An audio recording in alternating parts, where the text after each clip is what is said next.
आज हम लेके आए द अमेजिंग स्पाइडरमैन का एक कॉमिक बुक वर्जन। इस कॉमिक की शुरुआत में स्पाइडरमैन अपनी पूरी कहानी बता देता है कि कैसे उसके वजह से अंकल बेन की मौत हुई और उसके बाद उसने स्पाइडरमैन बनने का फैसला किया और लोगों की मदद करता गया। ये कहानी असल में अल्फा नामक एक हीरो की ओरिजिन स्टोरी है। इस हीरो के बारे में कहा जाता है कि ये हल्क से भी ज़्यादा ताकतवर है और क्विक सिल्वर से ज़्यादा फास्ट है और ये नोवा जैसे किसी भी पावर को एब्जॉर्ब कर सकता है नोवा से ज़्यादा।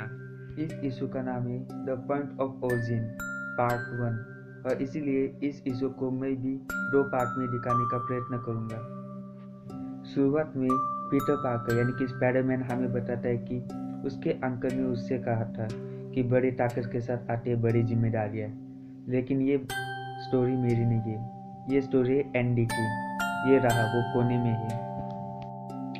आगे हमें पीटर पार्कर ये बताने की कोशिश करता है कि एंडी और पीटर पार्कर दोनों ही बहुत अलग अलग व्यक्ति है और एंडी कभी भी पीटर पार्कर की जगह नहीं ले सकता क्योंकि उसे बोलना आता है। वो किसी से कुछ बात नहीं करता, चुप चुप के रहता है, लेकिन वो बहुत कुछ दिखाना चाहता है दुनिया को। आगे हम देखते हैं कि जब एंडी के माता पिता उसके स्कूल ट्रिप के फॉर्म के ऊपर सिग्नेचर नहीं करते तो एंडी खुद ब खुद अपने हाथों से उसके ऊपर सिग्नेचर करके स्कूल ट्रिप के लिए जाता है। आगे हम देखते हैं कि जब एंडी अपने स्कूल में जाता है तब वो लोगों के बीच में फंसकर गिर जाता है। उसी वक्त पीटर पार्कर आगे आके उसकी मदद करता है और हाथ आगे बढ़ाता है। उसी वक्त उन दोनों की पहली मुलाकात होती है और पहचान होती है। आगे हम हॉरिजॉन लैब में देखते हैं कि पीटर पार्कर ये कहता है कि आज मैं बहुत खुश हूँ, आज मेरा दिखाया हुआ और मेरा इन्वेंशन लोग देखेंगे, यानी कि पार्कर पार्टिकल। और इस हॉरिजॉन कैंप में मुझे काम करते हुए बहुत अच्छा लगा। इसी वक्त वो बात करते करते कुछ और महसूस भी करता है जिसे वो स्पाइडर सेंस के बदौलत महसूस कर पाता है और उसे जान पाता है कि यहाँ पे कुछ खतरा है।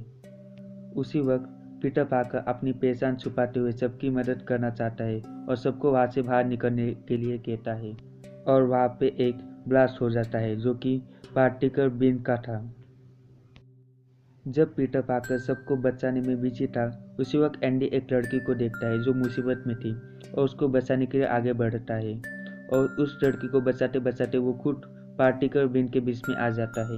एंडी को पार्टिकल बीन में देखते हुए सब लोग डर जाते हैं और ये कहने लगते हैं कि क्या वो जिंदा है या मर चुका है। लेकिन उसी वक्त पता चलता है कि एंडी जिंदा भी होता है और तंदुरुस्त भी। आगे हम देखते हैं कि एंडी के माता पिता को जब ये बात पता चलती है तो वो स्कूल प्रिंसिपल के साथ झगड़े करने लगते हैं। तब स्कूल प्रिंसिपल उनको एक फॉर्म दिखाते हुए कहता है कि आपने इसके ऊपर सिग्नेचर किया था। उस वक्त समझ में आता है कि एंडी ने उसके माता पिता का सिग्नेचर खुद ही किया था और स्कूल ट्रिप पे आ चुका था। आगे हम देखते हैं कि पीटर पार्कर खुद को ही दोष देता है और कहता है कि अगर मैं वो बेकार सी मशीन नहीं बनाता तो ये सब कुछ नहीं होता। इसके जवाब में प्रोफेसर कहते हैं कि तुम्हें इसकी चिंता करने की जरूरत नहीं है, हमने दुनिया की सबसे इंटेलिजेंट और पावरफुल सुपर हीरो टीम को बुलाया है। आगे हम देखते हैं द फैंटास्टिक फोर के पूरे टीम को और द एंटमैन को। उन्होंने किए हुए कुछ प्रोजेक्ट से पता चलता है कि एंडी के अंदर उनके खुद के टीम लीडर से ज़्यादा यानी कि द थिंग से भी ज़्यादा ताकत होती है और किसी भी अन्य सुपर हीरो से ज़्यादा स्पीड, और वो खुद ब खुद एनर्जी एब्जॉर्ब भी कर सकता है जैसे कि बीन पार्टिकल में होता है। आगे हम देखते हैं कि एंडी अपनी ताकत का प्रदर्शन करते हुए मजाक मजाक में द एंटमैन यानी कि जाइंट मैन को उठा लेता है और उसी वक्त द मिस्टर फैंटास्टिक को उसके ताकत का अंदाजा हो जाता है। कुछ घंटों के बाद हम देखते हैं कि प्रोफेसर सबको ये बताने में लग जाते हैं कि उस ब्लास्ट के वजह से एंडी के अंदर कुछ सुपर ह्यूमन पावर आ चुकी है और यहाँ पे एंडी भी अपने दोस्तों को ये बताता है कि उसके अंदर कुछ सुपर हीरो पावर आ चुकी है, लेकिन उसके दोस्त ये मानने को तैयार ही नहीं होते।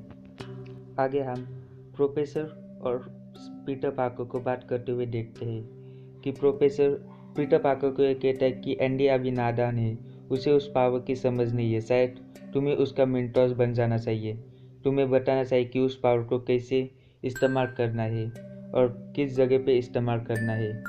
और पीटर पार्कर इस बात को मान जाता है और वो खुद एंडी के लिए एक सुपर हीरो सूट बनाता है हरे रंग का।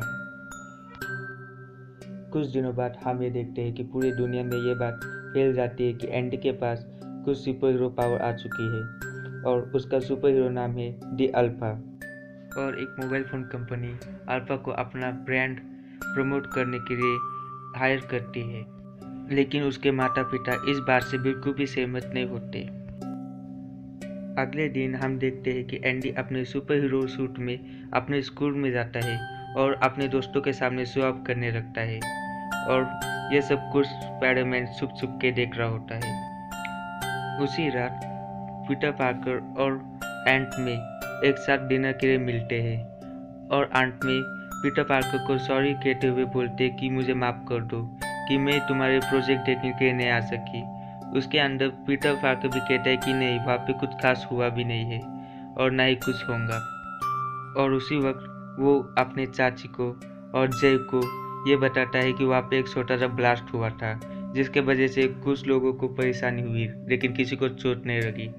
मैं आपके जानकारी के बता दूं कि जय वही है जिसके अंकल बेन के गुजर जाने के बाद आंट में उनके साथ रहती है। आगे हम देखते हैं कि जे और पीटर पार्कर एक साथ बात कर रहे होते हैं अकेले में। जे कहता है कि तुम्हारे आंट में तुमसे कभी कहती नहीं है, लेकिन उन्हें तुम्हारी बहुत फिक्र होती है कि अगर कुछ एक्सपेरिमेंट भी कुछ गलत हो जाए तो तुम्हारे साथ भी कुछ हो सकता है। और पीटर पार्कर मन ही मन में कहता है कि काश मैं ये बता पाता कि मेरी लाइफ में क्या चालू है और उस वक्त क्या हुआ था और अभी एंडी के साथ क्या चालू है।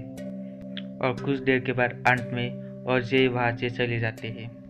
उनके जाने के कुछ देर बाद एमजे कहती है, क्या तुम्हारे दूसरे लाइफ में कोई प्रॉब्लम है, यानी कि स्पाइडरमैन वाले? तो उसके जवाब में पीटर पार्कर कहता है कि नहीं, बिल्कुल भी नहीं, तुम्हें ऐसा बिल्कुल भी सोचना नहीं चाहिए। वही हम दूसरी तरफ देखते हैं कि अल्फा यानी कि एंडी अपने दोस्त के साथ कमरे में होता है। उसी वक्त उसके दोस्त कहते हैं कि मैंने तुम्हारे नाम से एक वेब पेज खोला है और वो दिन ब दिन प्रचलित होता जा रहा है और ये देखो, ये उसका नया लोगो है।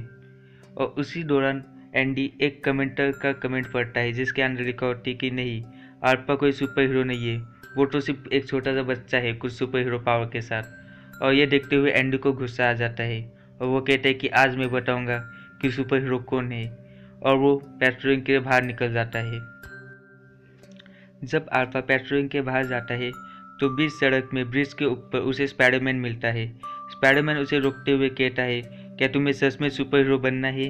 तो उसके जवाब में एंडी कहता है कि हाँ बिल्कुल, मुझे अच्छे काम करने हैं, मुझे दिखाना है लोगों को कि मैं कुछ कर सकता हूँ। मैं सिर्फ पावर के साथ बच्चा नहीं हूँ, मैं इस पावर के साथ बहुत कुछ कर सकता हूँ।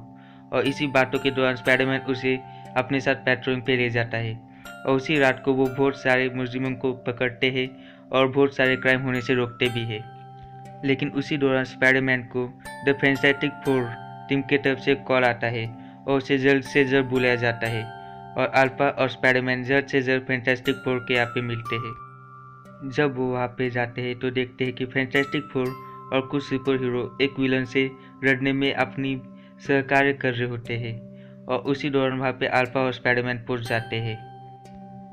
कुछ देर की लड़ाई के दौरान जब सबको लगता है कि सुपर हीरो टीम नहीं जीत सकती, उसी समय एंडी यानी कि अल्फा अपने पावर का प्रदर्शन करते हुए और शो ऑफ करते हुए एक ही पंच में उस विलन को मार देता है।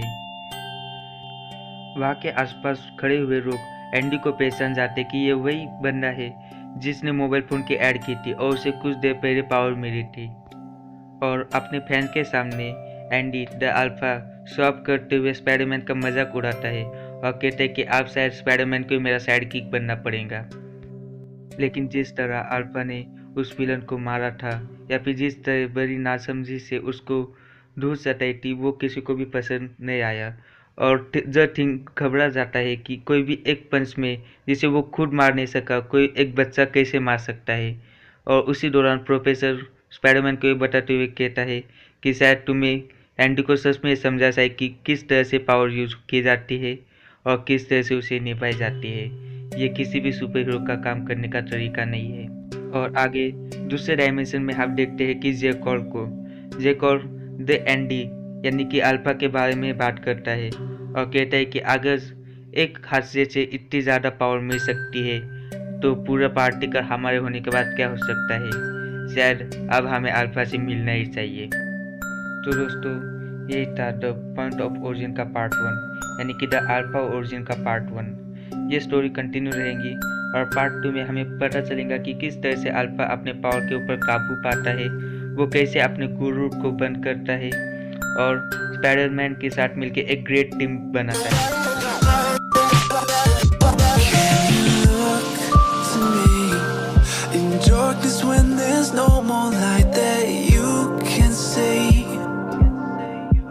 तो दोस्तों, मेरे YouTube चैनल को सब्सक्राइब करना ना भूलें और बेल आइकन भी जरूर दबाएं, क्योंकि इसके बगैर आपको पार्ट 2 कब आएगा ये पता नहीं चलेगा। तो थैंक यू सो मच।